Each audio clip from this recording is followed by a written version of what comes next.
요셉이 그의 집 청지기에게 명하여 이르되 양식을 각자의 자루에 운반할 수 있을 만큼 채우고 각자의 돈을 그 자루에 넣고 또 내 삶고 분자를 그 청의 자루에 넣고 그 영양값 분과 함께 넣으라매 그가 요셉의 명령대로 하고 아침이 밝을 때 사람들과 그들의 나귀들을 보내니라.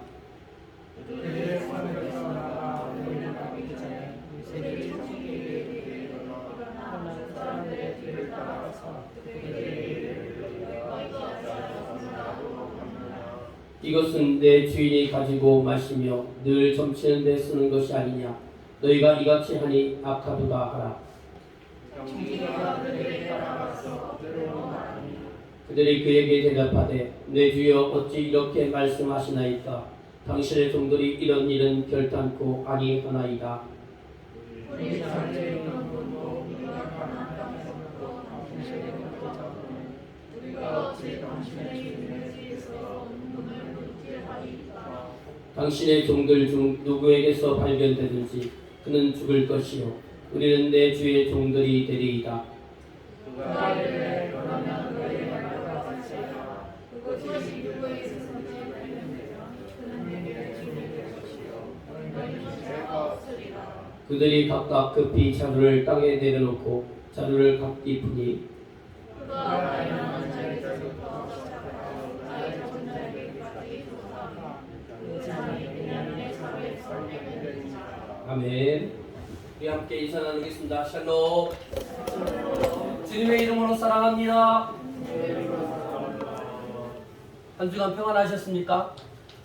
저는 역대급 체험해보지 못한 감기를 걸려가지고 목소리가 좀 변했어요. 이 목소리가 더 멋있지 않습니까? 그래가지고 오늘 이렇게 찬양도 못하고 설교도 못하고 어떨까 했는데 다행히 또 하나님께서 또 이렇게 찬양도 할 수 있게 해주시고 이렇게 설교를 할 수 있도록 목소리가 나오게 해주셔서 감사합니다. 자, 우리가 창세기 말씀을 지금 계속해서 우리 보고 있죠? 네, 여러분 모든 편지를 쓰든 글을 읽든 그 핵심 내용을 우리가 빨리 파악하는 게 중요한 겁니다. 창세기의 후반 인간이 아담이 범죄한 이후에 타락한 이후에 핵심 사상은 뭐냐면 구속사예요. 구속사는 뭐냐면 아담이 망가뜨렸던 하나님 만드신 이 세상을 하나님께서 다시 회복하는 역사가 구속사라고 말씀을 드렸습니다. 그죠? 그 구속사를 하나님께서 누가 이 구속사를 이루어가기 원하시냐면 하나님께서 직접 하시는 것이 아니고 하나님이 택한 사람, 곧 예수 그리스도를 영접한 저와 여러분들이 이 땅에 하나님 나라를 회복하기 원하시는 겁니다. 그래서 여러분들이 이 땅에 하나님 나라를 세워가야 할 하나님 나라의 건설자이십니다. 근데 그런 저와 여러분들이 늘 미숙하고 부족하고 모나고 그러면 하나님 나라를 우리가 세울 수가 없어요. 그래서 하나님은 우리를 택하셨을 뿐만 아니라 다양한 연단과 다루심을 통해서 우리를 성숙시켜요.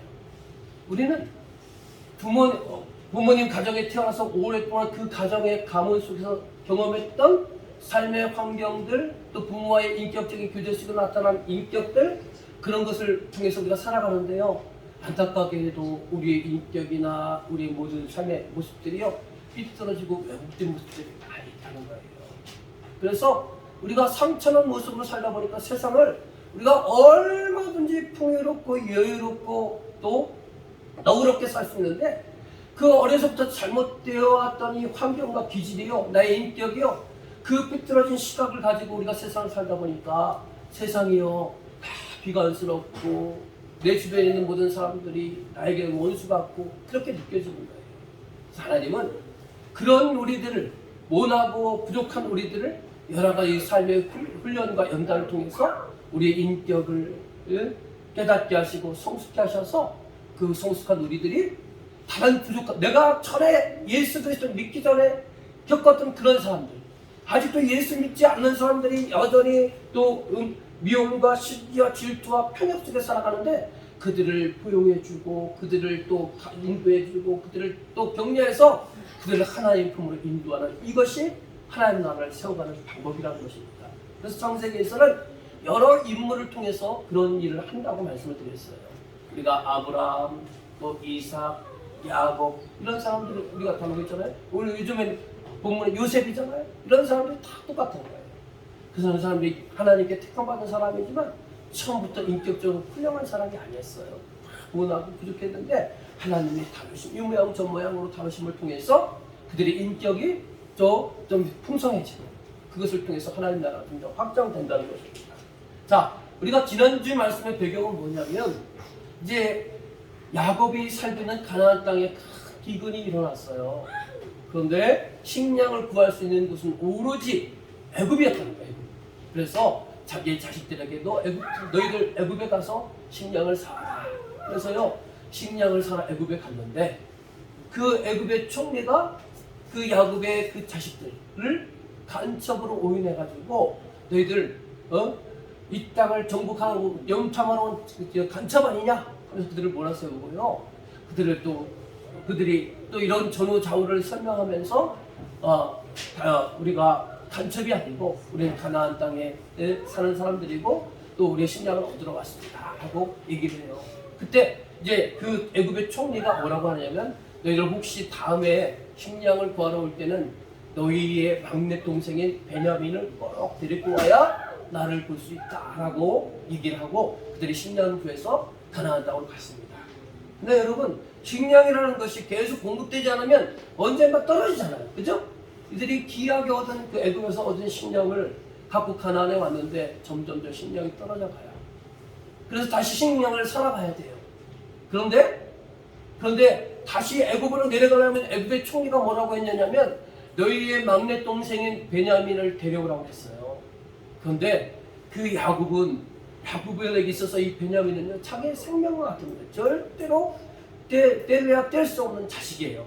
왜냐하면 자기가 사랑하는 아내 나엘이 사이에 낳은 귀한 아들이잖아요. 그렇기 때문에 이 굶어 죽으면 죽었지 이 베냐민을 내려놓을 수 없다는 거예요. 그런데 점점 하루 이틀 식량이 떨어져 가고 배고픔이 하루 이틀 가니까 더 이상 이 야곱도 자기 고집 더 내세우지 못하고 그 베냐민을 데려가라고 자기를 내려놓고 자기의 고집과 편견을 내려놓고 베냐민을 형제들을 따라서 애굽의 식량을 구하러 가는 겁니다. 자, 그래서 애굽에 가가지고 애굽의 총리와 이들이 함께 가정집에서 애굽의 총리의 집에서 식사를 하죠. 그리고 이제 오늘 본문 말씀이 시작되는 거예요. 그 다음에 뭐냐, 이제 이들에게 식량을 사러 왔는데 이들에게 식량을요 각 사람의 자리에 늘스처럼 가득 채워요. 채우고 이들을 보내는데 이 애굽의 총리였던 요셉이요 한 가지 이들을 자기의 형제들을 테스트하는 겁니다. 자, 그 테스트가 무엇인지 한번 봅시다. 질문. 여러분 주보에 있는 처음 오신 분을 위해서 한 번만 더 안내하겠습니다. 주보 이 순서지 뒷면에 말씀이 기록되어 있어요. 자, 질문.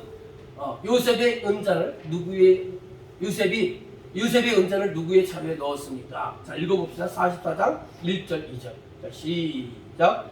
요셉이 그의 집 청지기에게 명하여 이르되 양식을 각자의 자루에 운반할 수 있을 만큼 채우고 각자의 돈을 그 자루에 넣고 또 내 잔 곧 은잔을 그 청년이 자루 아기에 넣고 그 양식과 돈은 함께 넣으라 하되 그가 요셉의 명대로 하고 요셉이 사실은 나머지 식량을 구하러 온 이 11명의 형제 사람들이요 자기 형제예요. 그러면 이런 배경 지식을 알고 있다는 전제로 그들을 한번 테스트해 보는 거예요. 요셉이 이들을 시험해 보는 거예요. 이들 중에 한 명을 도덕의 누명을 씌워서 이들에게 혼란을 주고 이들이 그 혼란의 상황에 만들어졌을 때 어떻게 하는지 한번 내가 테스트해 보자 하고 이 자기의 종에게 이들이 이제 내일 아침에 일찍 고향을 가나안 땅을 향해서 갈 텐데 그들 식량 자루에다 그들을 각자 놓고 그 중에 한 청년의 자루에다가 내가 평소에 사용하는 은잔을 집어넣어라 그렇게 말한 겁니다. 자, 다음 질문입니다. 그래서 이제 뒤쫓아온 청지기의 추궁에 야곱의 아들들의 대답은 무엇이었으며 그 은잔은 누구의 자리에 나왔습니까? 자, 읽어봅시다. 44장 9절부터 12절까지 시작. 당신의 종들 중 누구에게서 발견되든지 그는 죽을 것이요 우리는 내 주의 종들이 되리이다. 그가 이르되 그러면 너희의 말과 같이 하리라. 그것이 누구에게서든지 발견되면 그는 내게 종이 될 것이요 너희는 죄가 없으리라. 그 잔이 베냐민의 자루에서 발견될지라.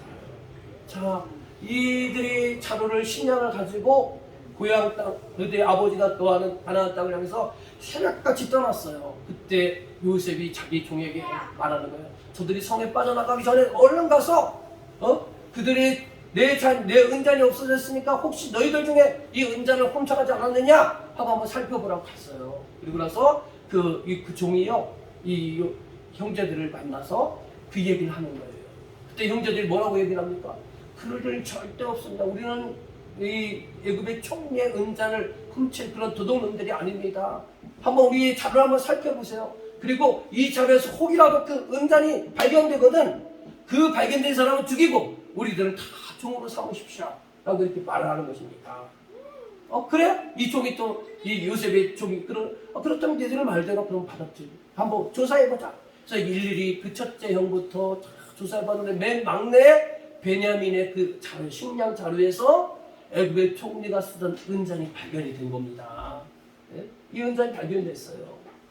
이것은 요셉이 자기의 형제들을 테스트하기 위해서 만들어 놓은 함정이라고 말씀드렸잖아요. 요셉은요, 이렇게 함정을 만들어서 베냐민을 억류했을 때 형들이 어떤 반응을 보이는지를 알고자 테스트를 하는 것입니다. 이것은 뭐냐면요, 오랫동안 이 야곱에게, 이 요셉의 아버지 야곱에게 4명의 아내가 있었다고 했죠. 그 중에 이 야곱이 가장 사랑했던 아내가 누구였나요? 라헬이었어요. 그 요셉과 라헬 사이에 낳은 자녀가 누구라고 했어요? 바로 요셉과 베냐민이에요. 근데 요셉은 일찍이 형들의 미움을 사서 저 미디안 상인에 팔려서 애굽으로 종살이 갔고요. 나머지 하나 남은 베냐민, 그 베냐민을 애지중지하며 살았던 거예요. 그죠? 그랬는데 이제 그 마지막 남았던 이제 베냐민, 그 베냐민조차 억류를 하게 되면 형들이 어떤 반응을 보일까? 잘됐다. 그동안 눈에 가시 같았던 저 요셉과 베냐민이 사라졌으니까 야 이제 우리 세상이다 하고 그들이 정말로 즐거워하며 고향을 갈 것인지, 아니면 그 아버지의 편애로 인해서 그동안 그 요셉과 베냐민에게 미움, 시기, 질투가 아직도 그들의 마음속에 있는지 없는지를 테스트하기 위해서 바로 애굽의 총리였던 요셉이 이런 시험을 만들었다는 겁니다. 그래서 이들이 그 자루에 그 은잔이 발견된 베냐민을 혼자 남겨둔 것이 아니고 나머지 11형제가 우리도 같이 연대하겠습니다. 이 베냐민은 둘 수 없습니다 하면서 다시 요셉이 집으로 가게 된 것입니다. 그리고 요셉이 그 집에 가니까 요셉이 딱 앉아있고 나머지 그 11형제들이 쭉 앉아서 죄인된 심령으로 앉아있는 것이죠. 그때 바로 야곱의 자식 중에 유다라는 사람이 있었어요. 유다가 지금 탄원하는 내용이에요.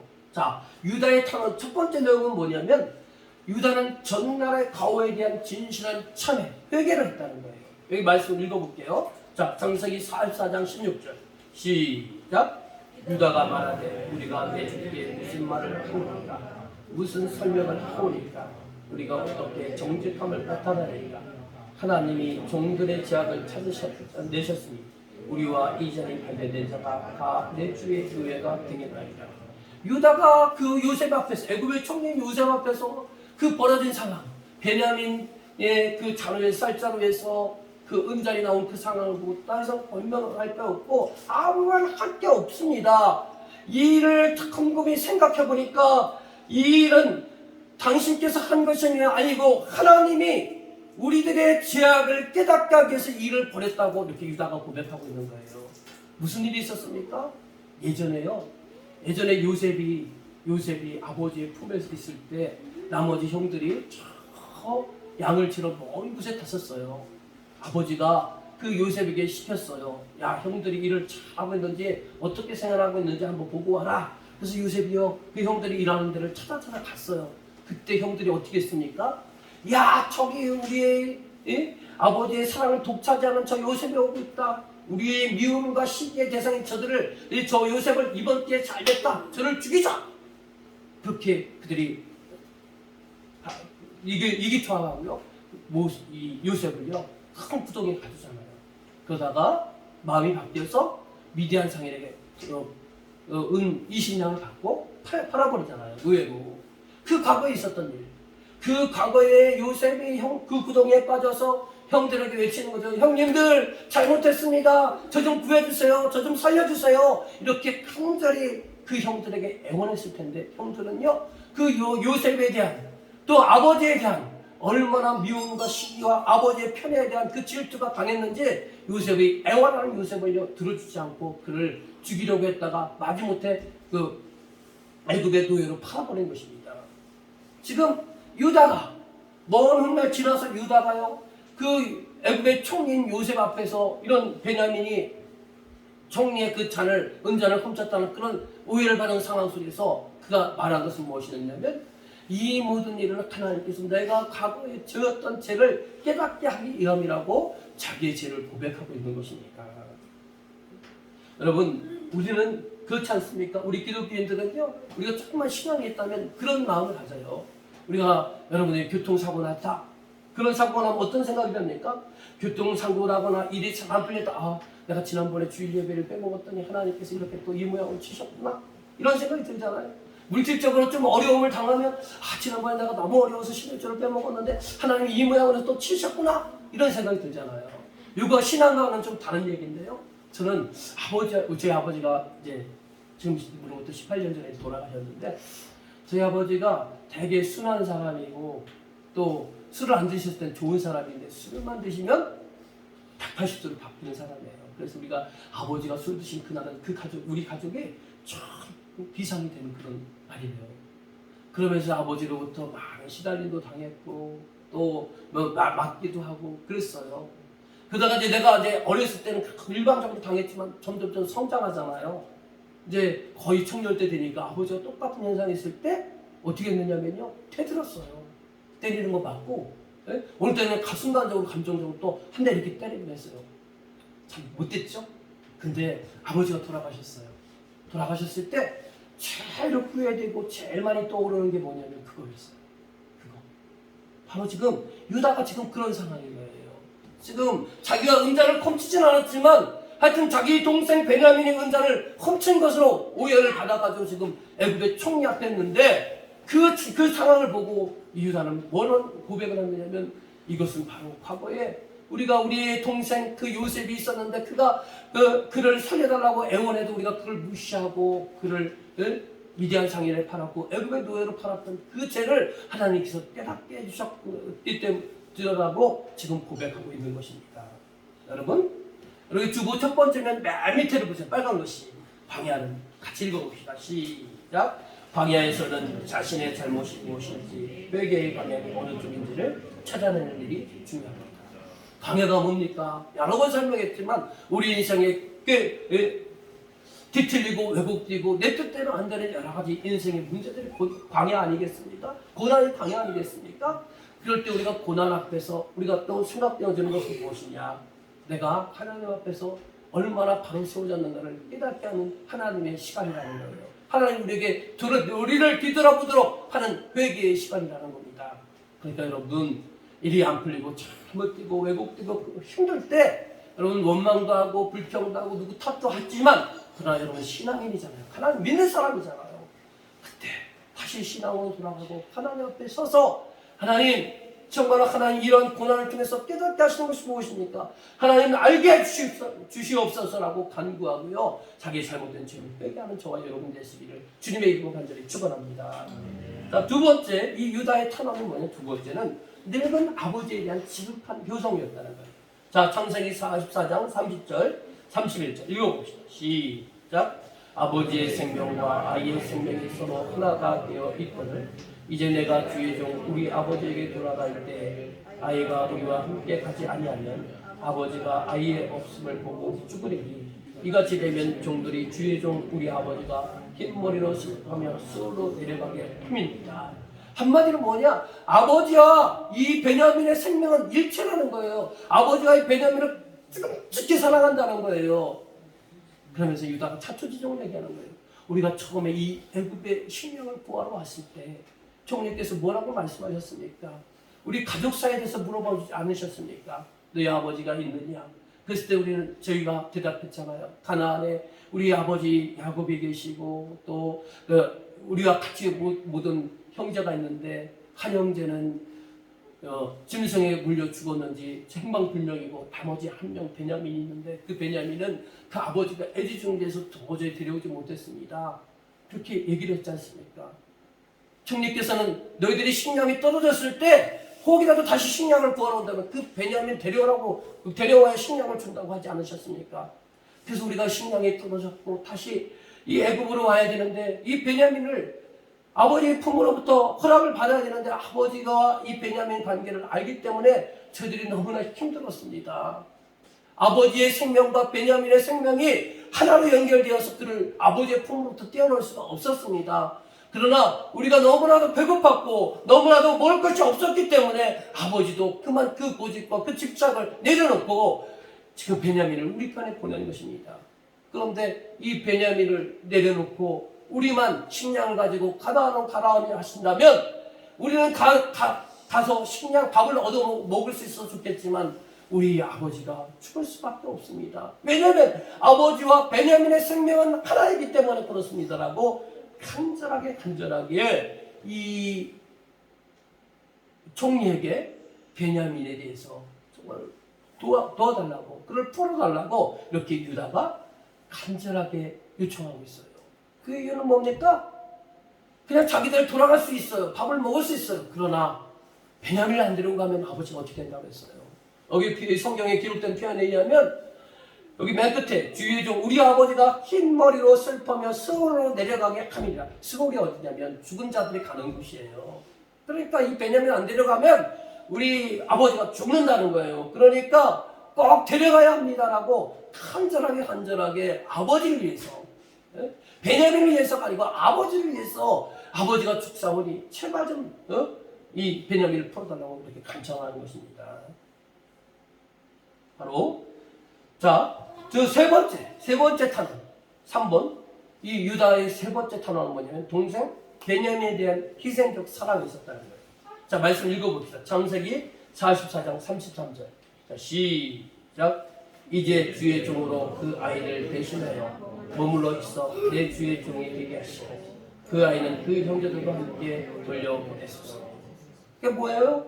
내가 책임질 테니까 내가 베냐민을 이곳에 데려올 때 허락받을 때 내가 모든 걸 책임진다고 했습니다. 이제 죄를 볼모로 삼고 나머지 이 베냐민을 비롯한 나머지 형제들을 다시 가나안으로 돌려보내주십시오. 제가 종이 되겠습니다. 제가 옥에 갇히겠습니다. 이렇게 자기 희생을 하고 있는 유다의 모습을 볼 수가 있는 겁니다. 여러분 1차 이들이 식량을 구하러 올 때 누가 이 감옥에 갇혀 있었습니까? 혹시 생각나십니까? 시몬이라는 사람, 시몬이라는 이 형제가 다른 형제들을 대신해서 감옥에 갇혀 있었어요. 자, 그런데 그 시몬과 지금 유다는 뭐냐면 그 유다의 어머니가 누구냐면 네아예요. 네아라는 어머니. 그 어머니 밑에서 나온 한 형제라는 거예요. 반면에 그런데 이게 시몬이 갇혔을 때도 어떻게 했냐면 이들은요 식량을 가지고 가나안 땅으로 갔어요. 그런데 지금 누가 이제 감옥에 갇힌 상황이에요? 베냐민이 감옥에 갇힌 상황이다. 근데 베냐민은요 이복 동생. 엄마가 달라요. 아버지는 같지만 엄마가 달라요. 예? 더군다나 어떻게 됐냐? 아버지 야곱이 이 베냐민만 좋아해. 예? 아버지가 이 편애를 해가지고 베냐민은 좋아하고 나머지 형제들은 싫어하는 거예요. 그렇다면 이 형제들 입장에서 보면 어떻겠습니까? 얼마나 좋은 기회입니까? 그동안 눈에 가시 같았던 이 베냐민을 없애시는 철의 기회 아니겠습니까? 예? 그래서 이 베냐민을 남겨두고 시원하게 발걸음 가볍게 가나안으로 갈 수 있는 상황도 된다는 거예요. 그러나 이 유다는 어떻게 했습니까? 우리 베냐민이 잡혀갈 상황이 되니까 우리 다 같이 베냐민만 끌고 가지 마시고 우리 다 같이 감옥에 갇히겠습니다 하고 우리 다 같이 감옥에 가주십시오 하고 얘기를 했어요. 그랬더니 그게 거절이 됐죠. 아니다. 지금 은자를 훔친 이 베냐민만 옥에 가두면 되고 너희들은 식량 갖고 고향으로 돌아가라. 그렇게 얘기를 해요. 근데 유다가 어떻게 합니까? 아닙니다. 거듭 얘기해서 베냐민을 데려가지 않으면 아버지가 죽습니다라고 그렇게 간절히 호소하면서 차라리 베냐민을 풀어주시고 대신 저를 감옥에 가두십시오. 저를 종으로 삼으십시오. 라고 이렇게 베냐민을 보내줄 것을 요청하고 있는 것입니다. 여러분, 이러한 유다의 이러한 행동을 누가 지켜보고 있느냐면 지금 나머지 형제들이 그 애굽의 총리가 자기의 형제인 요셉이라는 거 몰라요. 근데 요셉이 그 형제들의 그 지금 베냐민을 향한 자기와 같은 어머니 집에서 난 그 베냐민을 향한 다른 형제들이 그 베냐민을 향한 그 간절한 애정을 지금 보고 있는 거 아니겠습니까? 이것을 보기 위해서 지금 테스트하고 있는 거잖아요. 그들 도덕유명 시험 것 아니겠습니까? 그래서 나머지 형제들이 어떻게 합니까? 한마음 한뜻이 돼가지고 베냐민과 함께 가려고 간절히 지금 애굽의 총리에게 지금 간청하고 있는 것 아니겠습니까? 이 모습을 지켜본 요셉이요.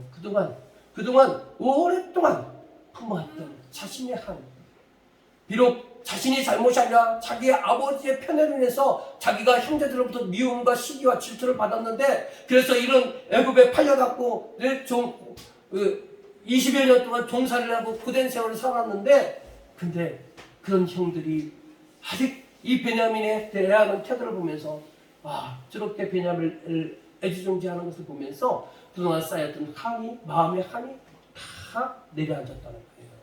그리고 나서 이제 그 다음 주에 우리가 45장을 볼 건데, 45장에 드디어 이 요셉이, 애굽의 총리인 요셉이 자기가 같은 형제인 요셉이라는 것을 정체를 밝히게 되는 겁니다.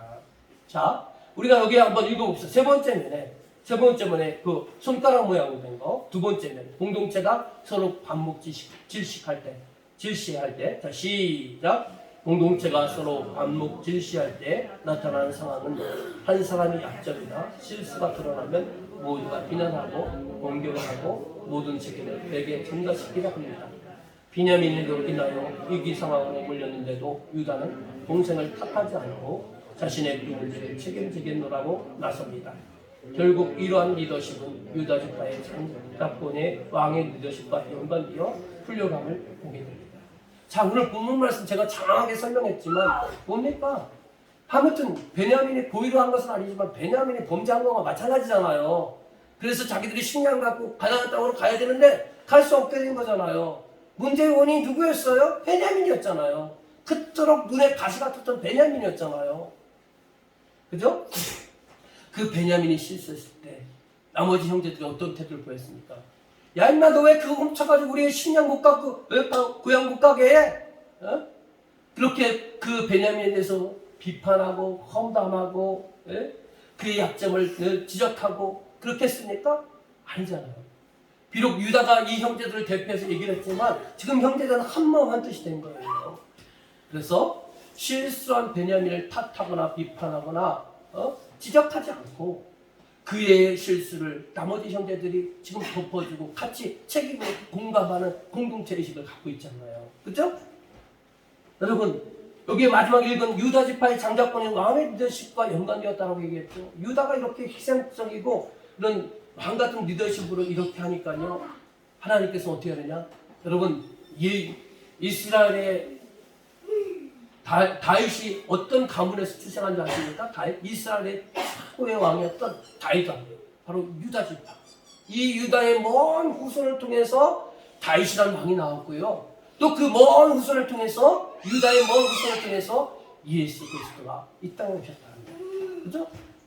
하나님은 상대 형제의 잘못에 대해서 비판하고 험담하고 질묵하는 것이 아니라 그의 실수와 잘못을 감싸주고 덮어주고 자기가 책임을 지겠다는 이 책임의식, 이 왕같은 리더십을 깊이 보셔서 유다의 먼 후손에게 이런 그 이스라엘 민족의 왕이 될 수 있는 그런 축복을 허락해 주셨다는 것을 우리 말씀을 통해서 보게 되는 겁니다. 여러분, 오늘 제가 처음 시작할 때 뭐라 그랬어요? 창세기 중후반부의 핵심 주제가 뭐라 그랬어요? 구속사라고 했죠. 구속사. 여러분, 구속사에 있어서 여러분 성숙한 자. 성숙한 자는 어떤 자냐? 왕의 리더십이 있는 자잖아요. 왕의 리더십. 왕의 리더십이 뭡니까? 다른 사람들이 뭔가 실수했거나 잘못했거나 문제를 만났을 때 그들을 지적하고 비판하고 험담하고 옥에 가두는 것이 진정한 왕의 리더십입니까? 아니라는 거예요. 왕은 백성들의 벌 받는 백성들을 볼 때 자기가 갖고 있는 그 재산을 팔아서라도 그 백성들에게 식량을 공급해 주는 것이 진정한 왕의 할 일이라는 거예요. 그게 책임 있는 왕의 리더십이라는 거예요. 바로 오늘 우리들이 이 땅에 하나님 나라를 회복하는 하나님 나라의 건설자의 사명을 받은 우리가, 구속사의 이 땅의 구속사를 책임질 사명을 받은 우리가 해야 될 게 뭡니까? 우리가 왕의 리더십을 가져야 된다는 거예요. 그래서 우리가 살다 보면 다 문제 만나고 허점투성이고 실수투성이 그런 사람들을 보게 되는 거예요. 근데 여러분 참 많이 들으셨잖아요. 그런 상대방의 실수에 대해서 비판하고 험담하고 지적하고 심판하는 거 누구나 다 할 수 있는 일이에요. 그러나 그런 상대방의 실수에 대해서 감싸주고 대신 책임져주고 대신 갚아주고 이런 사람들은 소수라는 거예요. 그렇기 때문에 이런 소수의 사람들이 역사에 기록되는 거예요. 네? 역사에 기록되는 거예요. 그래서 여러분 역사의 이대한 인물들을 보세요. 여러 사람들이 있지만 여러분 그 안중근 의사가 우리 대한민국을 강제했던 이토 히로부미를 어떻게 했습니까? 총살했잖아요. 그렇죠? 근데 그가 이거를 일으키고 나서 그의 가족들이 어떻게 됐습니까?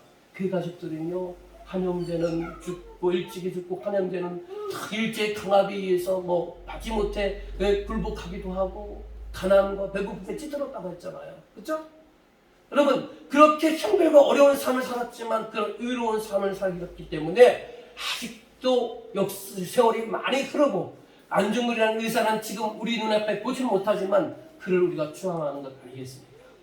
여러분 왕의 리더십이라는 게 바로 그런 거예요. 여러분은 어떤 사람입니까? 여러분 왜 교회 나오십니까? 여러분 교회에 처음 나오는 동기는 다양하지만 교회 궁극적으로 신앙생활의 목적은 뭐냐? 하나님의 말씀과 뜻을 받들어 사는 사람들이 우리가 그를 받들어서 살아야 할 책임 있는 자들이 우리가 바로 교회에 나오는 이유라는 거예요. 그래서 우리가 신앙인이고 신앙인은 뭡니까? 믿을 신 딸을 앙자잖아요. 믿고 따르는 사람들이잖아요. 누구를? 만물의 창조자이시고 인간의 생사화복을 주관하시는 하나님을 믿고 그분의 말씀과 그분의 뜻을 따르는 사람이 신앙인이라는 거예요. 여러분 그래서 여러분의 교회 나오시는 거예요. 그렇기 때문에 우리가 교회 나오는 그분의 뜻을 잘 이해해야 되는데 그분의 뜻이 뭐냐? 너희들 이 땅에서 내가 그렇게 바라고 원하는 아담의 욕심과 탐욕을 인해서 무너진 이 땅의 하나님 나라를 너희들이 좀 회복시켜달라고 하나님께서 지금 우리에게 주시는 사명이에요. 그래서 우리가 품어야 될 게 뭡니까? 우리가 왜곡된 죄악의 쓴뿌리 되는 미움, 시기, 질투를 가지고 이 땅을 사는 것이 아니라 오늘 유다처럼 베냐민이 비록 자기 본인 뜻에 의해서 범죄한 것은 아니지만 범죄자로 낙인 찍혔을 때 그를 지적하고 비판하고 험담한 것이 아니라 차라리 나를 감옥에 가두고 나를 종을 삼고 저 베냐민과 나머지 형제들을 토론하려고 하는 이 왕의 리더십, 이 리더십을 우리가 소유해야 한다는 거예요. 그래야 한 영혼을 움직일 수 있는 거예요. 우리가 그런 사명을 감당하기 위해서 여러분들도 이런 왕의 리더십을 갖기를 바랍니다. 자 마지막 한번 읽어봅시다. 왕은 자 파란색 글씨 시작. 왕은 나라를 책임지는 자입니다. 하나님은 오늘 나를 이 땅의 상속자 왕으로 불러주셨습니다. 오늘날 내가 내 기회와 가정의 왕권을 가진 자로 살아가려면 어떤 생각과 태도를 바꿔야 하겠습니까? 여러분 왕의 리더십이 어떤 거냐? 지난번 우리 당회 때 이런 마지막에 이런 청소 문제가 있어요. 청소 문제.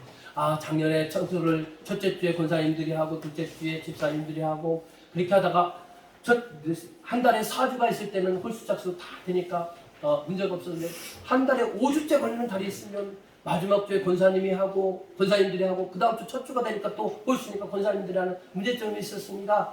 어떻게 올해 그냥 다 같이 합시다 그랬더니 우리 한 성도님이 그 5주째는 우리 경로들이 하겠습니다. 그렇게 하신 분이 있었어요. 이게 바로 왕의 리더십입니다. 이게 바로 왕의 리더십은 먼 곳에 있는 것이 아니에요. 남들이 다 외면하고 싫어하고 책임 안 지려고 할 때 자기가 좀 더 희생해서 내가 이거 책임지겠다. 내가 이거 감당하겠다. 나의 희생을 통해서 한 단체가 질서가 유지가 되고 나의 희생을 통해서 나라가 반드시 세워진다면 내가 이런 책임 있는 자 왕의 리더십을 가져야 한다는 것이죠. 그래야 우리가 하나님 나라를 세울 수 있다는 거예요. 여러분 가정에서도 여러분 부부 사이 왜 문제가 생깁니까? 자꾸 자존심 내세우니까 그런 거예요. 서로 간에. 여러분이 정말 오늘 말씀에 의하면 왕의 리더십을 가지라고 했는데 부족한 여러분의 눈에 비춰진 부족한 배우자 여러분 어떻게 되겠습니까? 여러분 그 부족한 배우자의 잘못을 지적하고 비판하고 비웃고 조롱해야 되겠습니까? 그건 왕의 리더십이 아니죠. 그 부족한 부분을 누가 채워줘야 돼요? 누가 책임져야 돼요? 상대방 배우자가 책임지는 거예요. 그게 신앙인으로서 왕의 리더십을 갖고 있는 사람들의 모습이라는 거예요. 네? 배우자가 사랑해주지 않는다고 여러분 늘 배우자 탓만 하지 마시길 바랍니다. 그건 왕의 리더십을 갖고 있는 것이 아니에요. 배우자가 나를 사랑해주지 않는다는 걸 느꼈을 때 내가 왕의 리더십을 갖고 있다면 내가 더 진심으로 더 두 배로 그 배우자를 사랑하게 되면 배우자가 나를 사랑하게 되는 거예요. 그런데 우리는 뭘 합니까? 왕의 리더십이 없으니까 맨 배우자 탓하는 거예요. 내 남편은 내 아내는 나를 사랑하지 않는다. 맨날 돈만 벌어오라고 한다. 맨날 밥만 하라고 한다. 이렇게 우리가 삐뚤어지고 외롭뛰면서 인생을 살다가 그렇게 죽는 거예요. 얼마나 우리 인생이 참 비참합니까? 그죠? 근데 여러분 반대로 생각해 보세요. 네? 정말 아내를 위해서 배우자를 위해서 내가 좀 더 희생하고 헌신하면 아무리 못된 배우자는 처음에는 인정 안 하죠. 그러나 진실하게 꾸준하게 하면요 그 못된 배우자도요 변화되는 거예요. 네? 그게 왕의 리더십을 갖는 거예요. 그리고 그 가정에 바로 행복이 세워지는 거예요. 우리 신앙은요 우리 신앙인은 교회만 다닌다고 신앙인이 아니에요. 우리는 하나님 믿는 사람으로서 우리가 거하는 모든 영역이 신앙의 대상이 되는 거예요.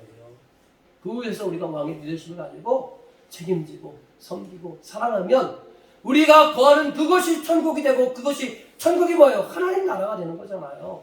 하나님이 이 일을 위해서 여러분 부르셨다는 사실을 기억해 주시기 바랍니다. 우리 또 부모가 돼서 부모와 자녀가 제일 힘든 게 뭡니까? 공부라는 거죠. 공부. 저도 우리 자녀들에게 이 공부라는 거 수없이 얘기를 합니다. 근데 얘기할 때마다 후회가 돼요. 왜냐? 자녀들이 공부 안 하니까. 얘기하면 할수록 더 안 하니까. 네? 그래서 참 가슴만 아프고 혼자 눈물을 흘리고 그러는데 제일 힘든 게 뭐냐면 기다리는 걸 못해. 기다리는 거. 자녀들이 부모가 얘기를 해도 자녀들은 딴짓하는데 끝까지 기다려줘야 되는데 기다려주지 못하겠더라고. 막 두세 번 얘기하면 속이 터지고 막 화가 나고 막 언성이 높아지고 그러다 보니까 부모와 자녀의 관계가 계속 삐뚤어지고 왜곡되는 거예요. 네? 부모가 기다려줄 줄 알아야 되고 그들의 꿈을 심어주려고 많이 경험 여러 가지 체험도 시키고 그렇게 해야 되는데 안 되더라고요. 제가 이 고민을 카이나 성경 공부하는 목사님도 성경 공부하는 모임에 얘기를 이렇게 한 목사님 그러는 거예요.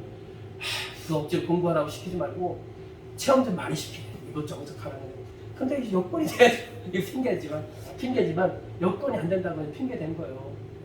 체력도 안 되지. 또 그 당시에 또 차가 없었잖아요. 차도 없지. 그러니까 많이 경험도 못 시키고 그냥 부모가 쓰는 거 뭐냐? 야, 나 공부 못하니까 이렇게 서럽더라. 공부 못하니까 많이 기회가 줄어들더라. 공부하라 이렇게 하니까 자녀들은 어떻게 하면 크게 지겹잖아요. 그러니까 부모가 자녀의 관계가 기다려주지 못하고 꿈을 심어주지 못하니까 늘 갈등과 대립 속에 있는 거예요. 가정의 왕의 리더십으로 자녀를 잘 양육해야 되는데 그렇지 못한 거예요. 내가 기다려주지 못하고 꿈을 심어주지 못하다 보니까 바로 이런 갈등 속에 있는 거예요. 자녀들도 마찬가지예요. 자녀들 가정에서 여러분 학교에서 왕의 리더십을 가질 수 있는 게 무엇입니까? 예? 여러분이 자꾸 핸드폰과 컴퓨터와 게임에만 몰두하지 마시고 여러분 아까운 그 시간들을 독서를 하든가 뭔가 이것저것 다양한 체험을 통해서 여러분의 꿈을 발견해 주시길 바랍니다.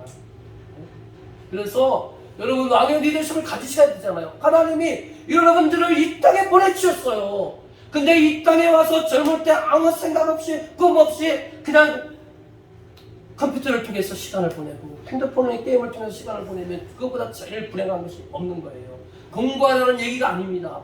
여러분 왕의 리더십을 가지려면 여러분 꿈을 찾으라. 다양한 시도와 방법을 통해서 꿈을 찾고 준비해야 돼요. 돼야 왕의 리더십을 갖는 것입니다. 아무튼 우리 유다의 이 탄원을 통해서 오늘은 하나님 왕의 리더십을 우리가 함께 말씀을 나눈 것입니다.